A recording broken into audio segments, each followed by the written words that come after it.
हवेली खूबसूरत थी, इतनी खूबसूरत कि उस पर भरोसा नहीं किया जा सकता था। सोफिया बेलो उसके सुनहरे दरवाजों के सामने खड़ी थी। उसका प्रतिबिंब सलाखों के बीच फंसा हुआ था, मानो कोई चेतावनी जिसे वो सुनने से इनकार कर रही हो। ड्राइववे अंतहीन घुमावदार था, फुसफुसाते तार के पेड़ों और खामोश फव्वारों से घिरा हुआ। ये सिर्फ एक घर नहीं था, ये एक बयान था कि वो एक लड़की जो कभी सुरुलेरे में एक शोरगुल वाली दर्जी की दुकान के ऊपर रहती थी, अब कालेब अदेमी की थी। वो आदमी जिसका नाम जादू की तरह दरवाजे खोल देता था। अंदर सब कुछ झिलमिला रहा था। झाड़ फानूस जमी हुई आग की तरह खिल रहे थे। वो जहां भी कदम रखती, संगमरमर के फर्श पर उसका प्रतिबिंब दिखाई देता। हवा में भी महंगी महक आ रही थी, चमेली, धुआं और कुछ हल्की धातु जैसी। घर का दौरा करते हुए कालेब का हाथ उसकी कमर पर टिका हुआ था। उसकी आवाज गहरी, नपी तुली, स्नेह से टपकती हुई थी। ये अब तुम्हारा घर होगा मेरी रानी, उसने फुसफुसाया। इसका हर इंच तुम्हारा है। सोफिया मुस्कुराई, मानो उसकी आंखों में चमक को नजरअंदाज कर रही हो। जब उसने दालान के दूर वाले छोर पर लगे बंद दरवाजे के बारे में पूछा, तो वो भारी, काला और अजीबोगरीब फूलों से बना हुआ था, जो उस आधुनिक महल में बिल्कुल भी जगह नहीं बना रहा था।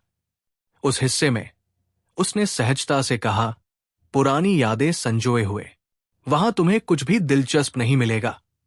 लेकिन सोफिया ने देखा कि उसका हाथ कैसे छोड़ने से पहले उसकी कमर पर थोड़ा सा ऊपर उठा।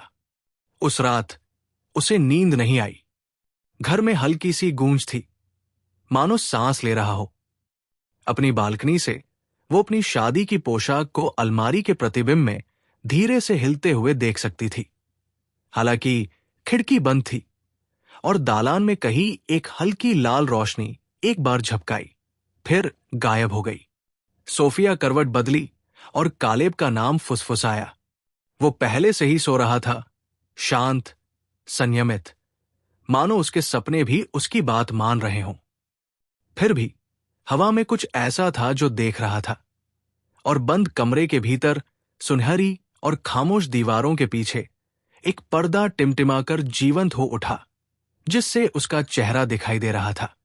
बेखबर, खूबसूरत और वादों के महल में कैद, उनकी शादी के बाद की सुबह खुशबू और धूप में लिपटे एक सपने जैसी लग रही थी। कैलेब अबुजा की एक व्यावसायिक यात्रा पर जल्दी निकल गया था, सोफिया को घर और उसके विचारों के साथ छोड़कर। खामोशी घनी थी, लगभग लाड़ प्यार से भरी। घर की नौकरानी भी फुसफुसाकर बोल रही थी। उनकी नजरें उससे बचती हुई, मानो ज्यादा कुछ कहने से डर रही हों। सोफिया लंबे गलियारों में भटक रही थी। उसके नंगे पैर ठंडे संगमरमर से छू रहे थे। दीवारों पर लगी पेंटिंग्स उसका पीछा कर रही थी। सुनहरे फ्रेम वाली औरतें, सभी खूबसूरत, सभी मुस्कुरा रही थी। लेकिन उनकी आंखें, वे बहुत वास्तविक, बहुत जीवंत लग रही थी। वो लंबे काले बालों और एक हल्की सी मुस्कुराहट वाली एक महिला के चित्र के सामने रुक गया। उसके नीचे एक छोटा सा शिलालेख था, नोरा अडेमी, 2018, कैलेब की दिवंगत पत्नी। सोफिया का पेट कस गया। उसने नोरा की दुर्घटना में मौत की कहानियां सुनी थी, शांत और सम्मानजनक, कि नोरा की मौत हो गई। कैलेब ने उसके बारे में कभी बात नहीं की। चित्र वाली मुस्कान अब उसका मजाक उड़ा रही थी, मानो कह रही हो कि अगली बारी तुम्हारी है। घंटों बाद पश्चिमी विंग की खोजबीन करते हुए सोफिया की जिज्ञासा उसे एक ऐसे गलियारे में ले गई जो उसने पहले कभी नहीं देखा था। वहां ज्यादा ठंड थी, जगह जगह फर्श चरमरा रहा था और दीवारों पर हल्की खरोंचें थी, जैसे प्लास्टर पर कीले ठोंकी गई हों। आखिर में बंद काला दरवाजा खड़ा था। उसे हैरानी हुई कि वो अब बंद नहीं था। जैसे ही उसने उसे खोला, उसका दिल जोर से धड़कने लगा। कमरा अंधेरा था, कोने से एक हल्की नीली चमक आ रही थी। पुराने टेलीविजन स्क्रीन और धूल भरी अलमारियों की कतारें जगह को भर रही थी, और एक शेल्फ पर दर्जनों लेबल वाले वीडियो टेप थे। हर एक की रीढ़ पर एक महिला का नाम बड़े करीने से लिखा हुआ था, नोरा, मेरे लिए एंजेला डेमोला, और सबसे नया लेबल, सोफिया ब्लैंक। उसकी सांस रुक गई। उसने नोरा नाम का एक निशान उठाया और उसे प्लेयर में लगा दिया। स्क्रीन पर स्थिरता छा गई। उसके बाद एक महिला का कांपता हुआ चेहरा। नोरा उसी कमरे में बैठी थी। उसकी आंखें लाल थी, उसके होंठ रंगे हुए थे, उसकी आवाज कांप रही थी। कैलेब, मैंने वो सब किया जो तुमने कहा था, उसने फुसफुसाते हुए कहा। मैं मुस्कुराया, माफ कर दिया, लेकिन कृपया मुझे एक और रिकॉर्ड करने के लिए मजबूर मत करना। मैं ये दिखावा नहीं कर सकता कि ये घर जिंदा नहीं है। वीडियो बंद हो गया। एक जोरदार क्लिक के साथ सोफिया लड़खड़ाकर पीछे हटी। उसकी धड़कनें तेज हो गई। एक पल के लिए उसने कसम खाई कि उसने फुसफुसाहट सुनी, स्क्रीन से नहीं, बल्कि परछाइयों से। सोफिया, घर में स्वागत है। वो जम गई। फिर टेलीविजन फिर से टिमटिमाया और एक नया टेप चलने लगा। हालांकि उसने उसे छुआ नहीं था। स्क्रीन पर उसका अपना था। जिस दिन वह आई थी, उस दिन गेट पर बर्फ जमी हुई थी। सोफिया का शरीर ठंडा पड़ गया था। वो स्क्रीन को घूर रही थी, सांस नहीं ले पा रही थी। फुटेज में वो उसी पीले रंग की ड्रेस में दिखाई दे रही थी जो उसने उस दिन पहनी थी जब वो यहां आई थी। बस कैमरे का एंगल अलग था। ये वो सुरक्षा फीड नहीं थी जिसका कैलेब ने जिक्र किया था। ये और भी करीब था, अंतरंग, मानो जिसने भी उसे फिल्माया था वो उसके ठीक पीछे खड़ा था। उसने खुद को शर्म से मुस्कुराते हुए देखा और कालेब की ओर मुड़ी जो गेट खुला रखे हुए था। फिर उसने कुछ ऐसा देखा जो उसे याद नहीं था। कार की खिड़की में उसके प्रतिबिंब के पीछे एक परछाई हिल रही थी।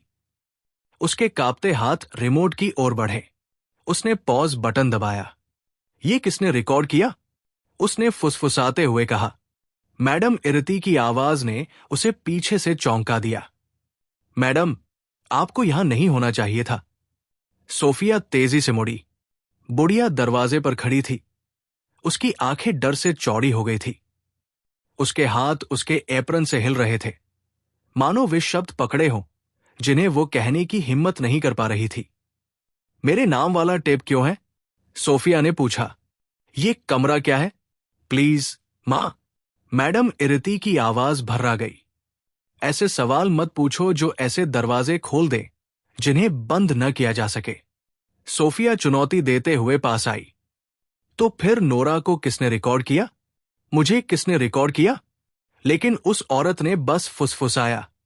अरे रिकॉर्ड्स, वो सब जिन्हें वो प्यार करता है। और फिर वो तेजी से, लगभग दौड़ते हुए वहां से चली गई। सोफिया वापस बैठ गई, अपनी रुकी हुई छवि को घूरते हुए। स्क्रीन की नीली चमक ने उसके चेहरे को भूतिया रोशनी से रंग दिया। उसके अंदर कुछ भय और चुनौती के मिश्रण ने उसे इस बार फिर से प्ले बटन दबाने के लिए प्रेरित किया। स्क्रीन दूसरी तरफ घूम गई। वो बिस्तर पर सो रही थी। उसका हाथ ढीले से कालेब का हाथ पकड़े हुए था। फुटेज 3 रात पहले की थी।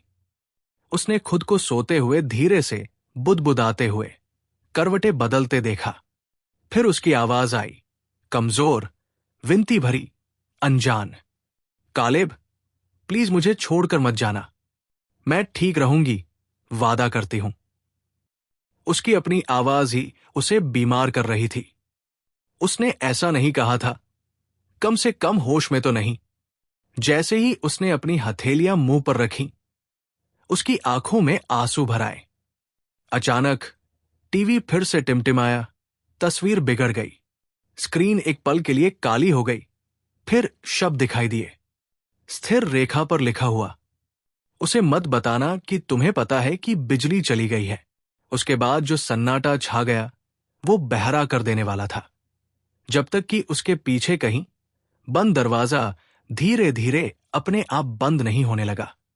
सुबह तक घर का पुनर्जन्म हुआ सा लग रहा था। रोशनी फिर से चमक उठी। हवा गर्म और कॉफी की खुशबू से महक रही थी। गुलाबों में। कालेब अबुजा से हंसी से भरा और उसे अकेला छोड़ने के लिए हल्की माफी मांगता हुआ लौटा था। क्या तुम्हें मेरी याद आई, मेरी जान? उसने उसके बालों को उसके चेहरे से हटाते हुए पूछा। सोफिया ने एक छोटी, सावधानी भरी मुस्कान दी। उसने अपने मग को और कसकर पकड़कर अपने हाथों में कंपन छिपा लिया। बिल्कुल। उसने उसके माथे को कोमलता से चूमा, मानो किसी ऐसे आदमी के पास छिपाने के लिए कुछ न हो। फिर भी जब उसकी उंगलियां उसकी गर्दन तक पहुंची तो वो सिहर उठी। कालेब ने देखा और उसकी आंखें उस दिन की गर्माहट को सतह पर ही बनाए रहीं, जो उस दिन के नीचे अपाठ्य थी। वो एक आदर्श पति जैसा था। उसे खरीदारी करनी पड़ी। लेकी ने उसे बनाया। एक छत पर बने कैफे में ब्रंच के आधे घंटे बाद मैंने उसके लिए एक हार खरीदा जो तरल चांदनी की तरह चमक रहा था। उनके पास से गुजरने वाला हर व्यक्ति उस जोड़े को देखता था। वे दीप्तिमान, प्रेम में डूबे, ईर्ष्यालु लग रहे थे। लेकिन उसके आकर्षण के नीचे लय थी, अभ्यास था, सोच समझ कर किया गया था, लगभग अभ्यास किया हुआ था। हर हाव भाव, हर शब्द उसे रोकने के लिए समय निकाल रहा था। उस रात जब वो उनके बेडरूम की सुनहरी रोशनी में उसके कपड़े उतारने में उसकी मदद कर रहा था, तो उसे बहुत ज्यादा सोचने से रोक रहा था। उसके हाथ कोमल थे, उसकी आवाज धीमी थी। तुम यही की हो, उसने धीरे से कहा।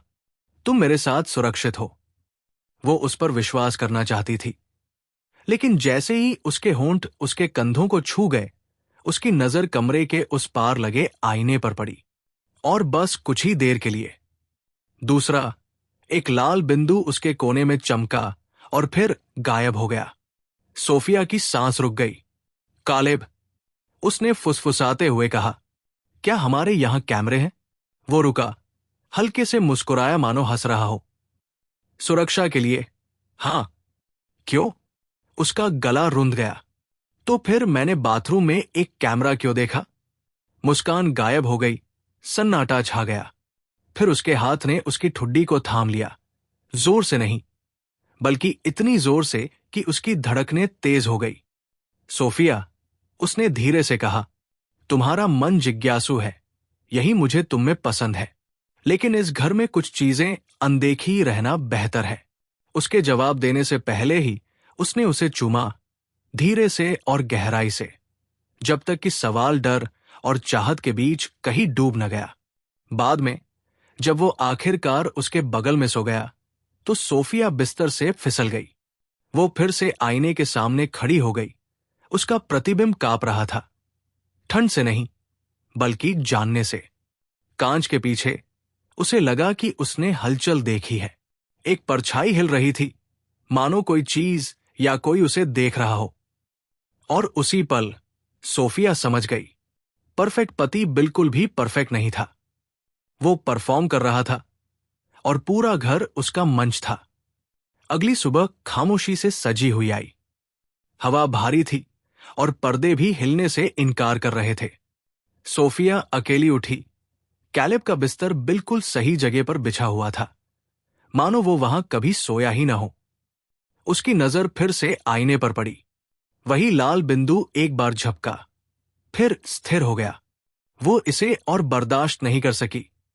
उसने आईने को दीवार से थोड़ा दूर खींचा और जम गई। उसके पीछे एक छोटा सा काला कैमरा झपकाकर चमक उठा। उसका प्रतिबिंब घबराहट में टूट गया। वो पीछे की ओर लड़खड़ा गई। उसके हाथ कांप रहे थे। हे भगवान! दिल धड़क रहा था। वो गलियारे से उस काले कमरे की ओर दौड़ी, जहां उसने कभी दोबारा न जाने की कसम खाई थी। दरवाजा खुला था, लगभग आमंत्रित करने जैसा। अंदर की स्क्रीन धीमी आवाज में गुनगुना रही थी। हवा पहले से ज्यादा ठंडी थी। वो वहां थी, साफ लिखावट में लिखा नया टेप, सोफिया नाइट साथ।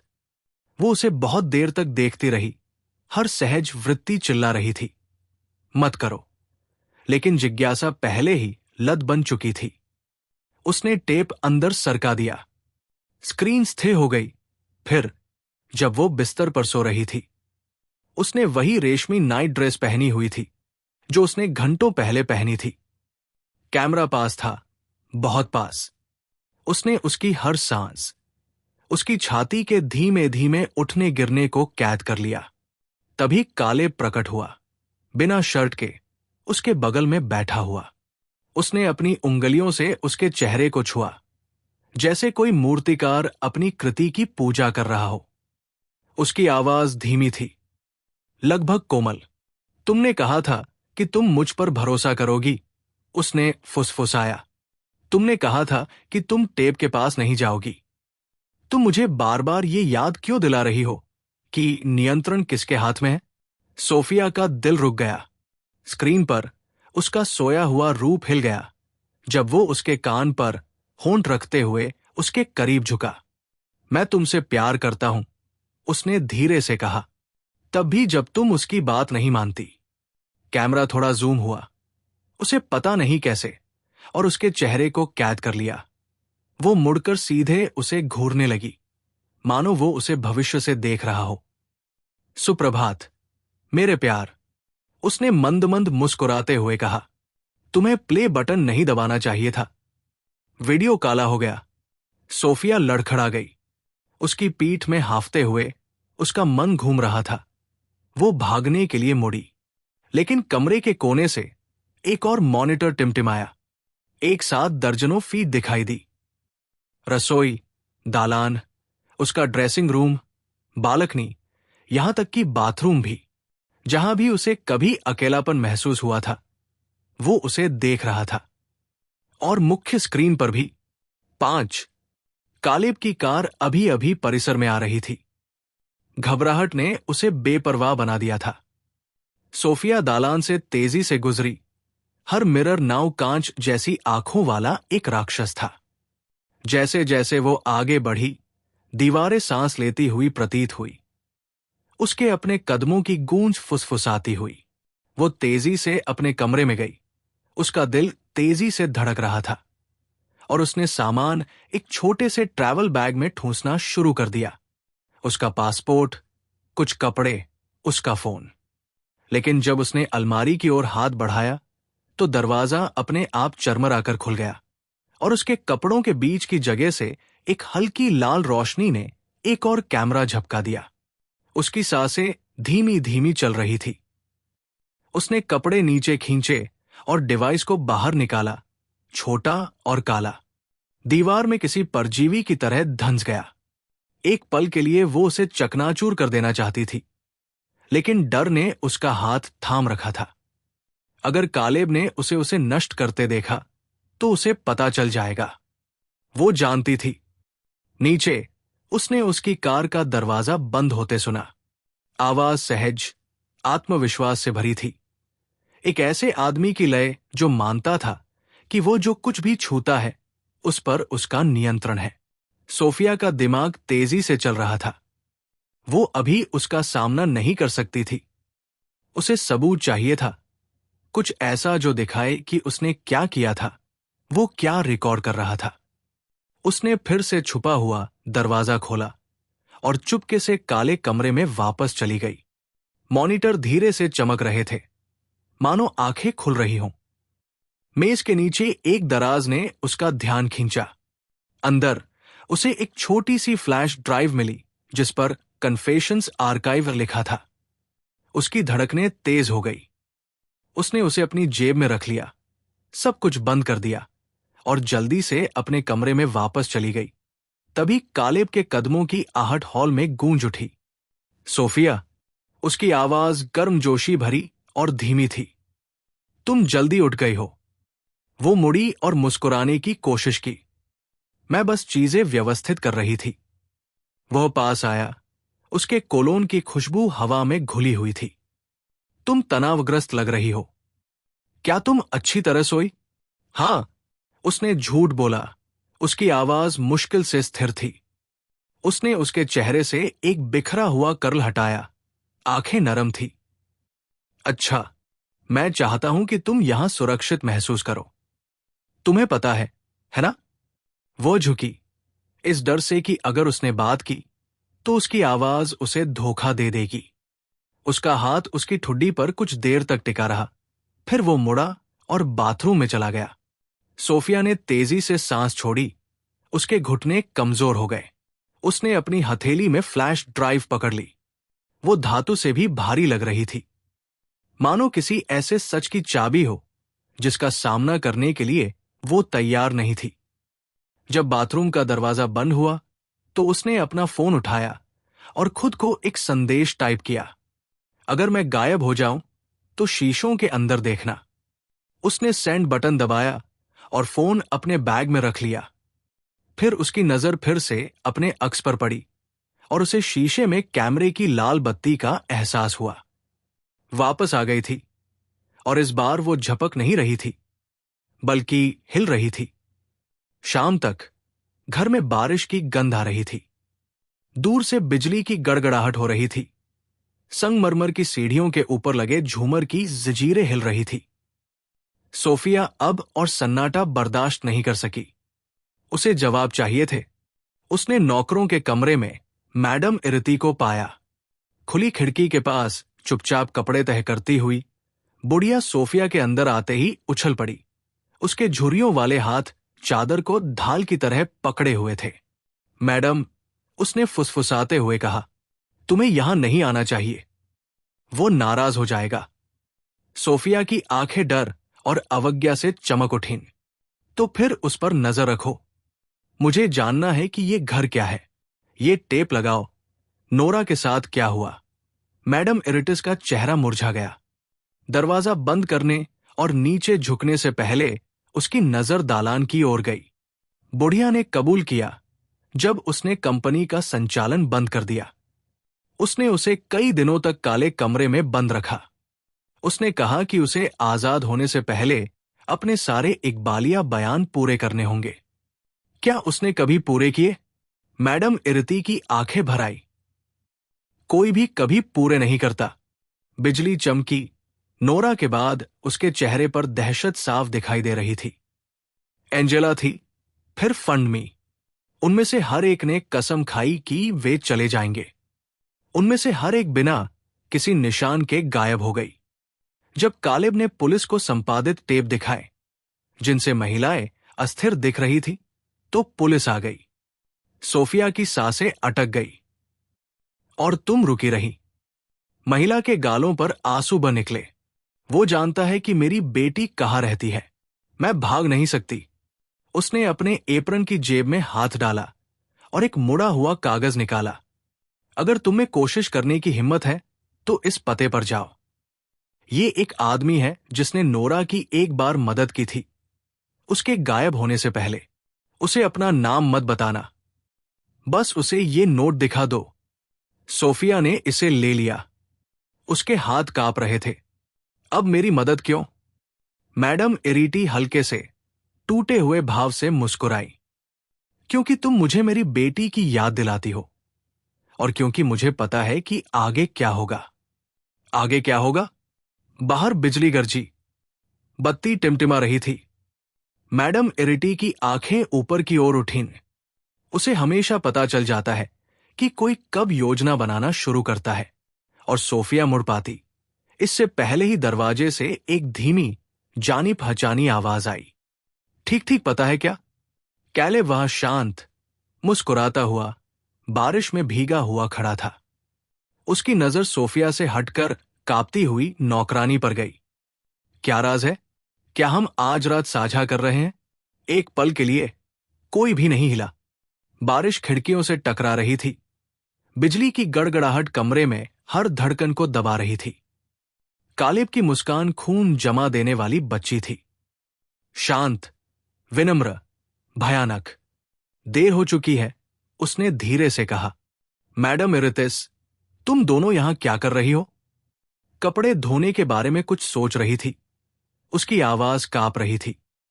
लेकिन कालिब की नजर सोफिया से हटी ही नहीं। वो करीब आया। उसके जूते टाइलों से टकरा रहे थे।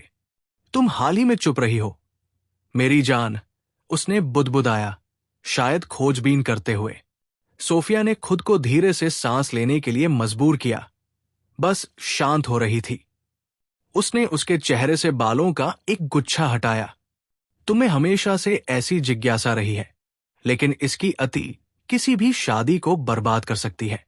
फिर धीरे से वो मैडम इरितिस की ओर मुड़ा।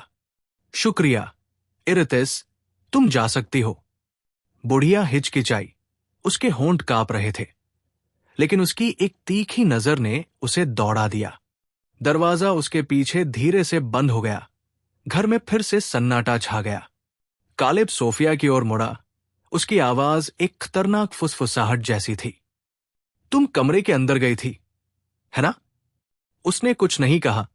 वो मुस्कुराया, फिर अपनी जेब में हाथ डाला और कुछ छोटी सी चीज निकाली। Flash drive. इसे ढूंढते हुए उसका दिल रुक गया। उसे मिल गई थी। वो उसके पास झुका। उसकी सांसें उसके कान से सट रही थी। तुम्हें मुझ पर भरोसा करना चाहिए था, सोफिया। मैं तुम्हें सिखा रहा था कि परिपूर्ण रहो, कभी झूठ मत बोलो, उस तरह प्यार करो जैसे मैं चाहता हूं कि मुझसे प्यार किया जाए। सोफिया ने उसकी आंखों में देखा और कुछ टूटता हुआ देखा, कुछ मानवीय और कुछ राक्षसी एक साथ। तुम मुझसे प्यार नहीं करती, उसने फुसफुसाते हुए कहा। तुम मुझे समेट लो। उसके हाव भाव एक पल के लिए लड़खड़ाए, फिर गुस्से ने उनकी जगह ले ली। उसने उसका हाथ पकड़ा और उसे हॉल की ओर खींच लिया। तुम्हें लगता है कि तुम चली जा सकती हो? तुम्हें लगता है कि तुम मुझे छोड़ सकती हो? लेकिन इस बार सोफिया रोई नहीं। उसने भीख नहीं मांगी।